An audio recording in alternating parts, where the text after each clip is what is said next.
This is News 2 Midday. Earlier, but when the Charleston... Hey, good morning to you. Laura Smith here with a special edition of News 2 Midday. We are so happy to have you joining us. It is a beautiful day. Not a lot of sunshine, but it is comfortable. The 14th annual Charleston Wine and Food Festival now underway right here in Marion Square. We just saw Mayor John Tecklenburg on stage kicking off this event. Certainly a fun one here for the weekend. We have Octavia Mitchell right here with me, joining me for the show. I'm so excited. Yes.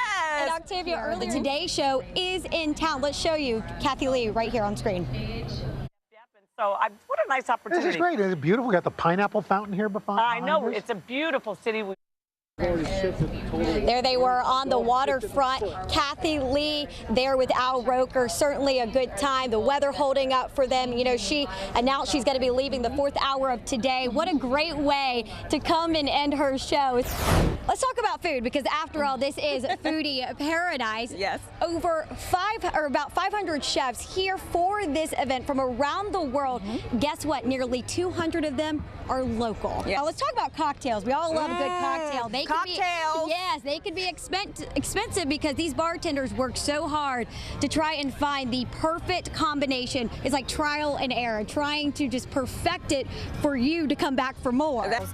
Megan, what are we making here today? I know one ingredient, hot sauce. Yeah, this is the Tabasco Chipotle pepper sauce. I love this in any kind of drink because it adds a smoky element, heat, and a lot of flavor. One thing to keep in mind when you're working with hot sauce in your drinks and food is it's a lot easier to add than it is to take out. So we'll start with about 4 parts of that, and then I'm going to put 1 part of fresh lime juice. I made a cucumber syrup, so it'll be 2 parts of this. We juice the cucumber and add sugar. Simple as that. This is fresh pineapple juice. We're going to do 3 parts pineapple juice.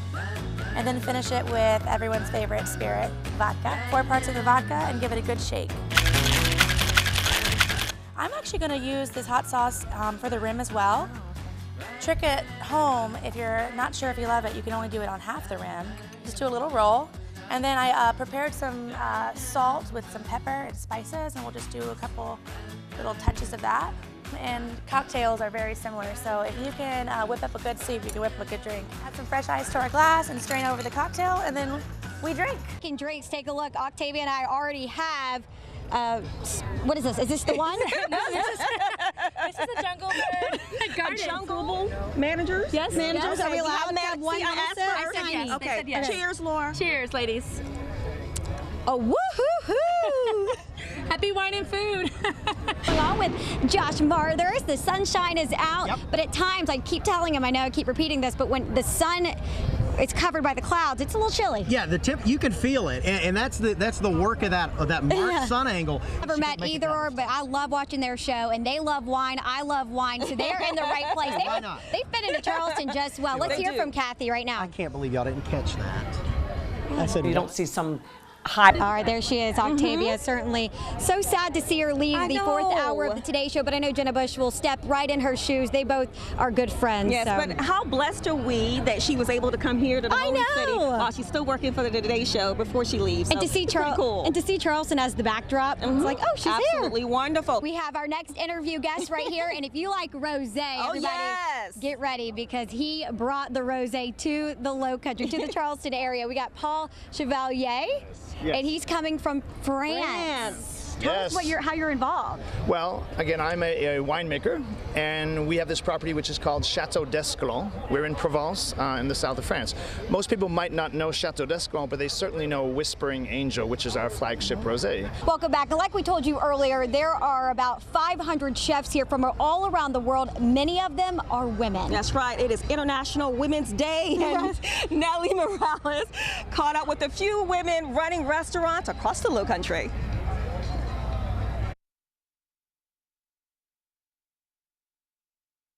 Foodies are flocking to Charleston, South Carolina, where these women are reinventing classics and plating up their own fresh takes into the culinary paradise. Most of the people that used to come from out of town want to see shrimp and grits, and now people come from out of town because they want to see what new and exciting thing that we're doing. Kelly Franz is the executive chef at Magnolia's, one of just a handful of women running kitchens in the city. Here she puts her twist on Southern staples like sweet tea glazed duck and boiled peanut hummus. Food in the South is exactly what it's called. It's called comfort food. Tons of really good, yummy stuff. But I would say in the last 5 years that a lot of people are really into getting themselves healthy.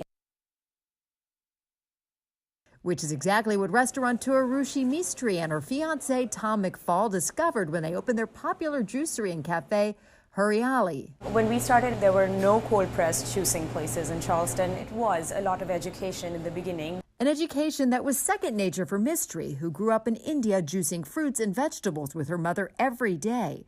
It's a way of life, she says, that they believe is changing the way people think about food in their community. I think we are part of the revolution of the food change in Charleston by honestly just helping people broaden their horizons. Native Charlestonian Carrie Morey is also a part of that revolution. Women are kind of taking over, right? At Hot Little Biscuit, her buttered biscuits are beloved. A biscuit means many things, but I think most importantly, it's sustenance and comfort and the bread really of the South. It doesn't really have any economic barriers. It can be served at the fanciest parties or on the side of the road. I grew up here in Charleston and spent a lot of time with my grandmother, who spent her days cooking for her 5 children. Very simple Southern food, but all delicious and filled with lots of love and heart. Morey now ships that love around the country by way of Callie's Biscuits, a mail-order business she named after her mom. My mom thought I was crazy when I said, let's start a biscuit business. She said, why would anybody buy biscuits? Why wouldn't they just make them? Millions of biscuits later, people have gone crazy for that nostalgic country comfort. My hope when someone bites into one of our biscuits is they kind of have this moment of, oh my God, that is delicious and I want more. A bite of true Southern hospitality. Keeping the fun going. Absolutely. Josh is a good time and so is Ashley, and we've had the best time. Thank you for joining us.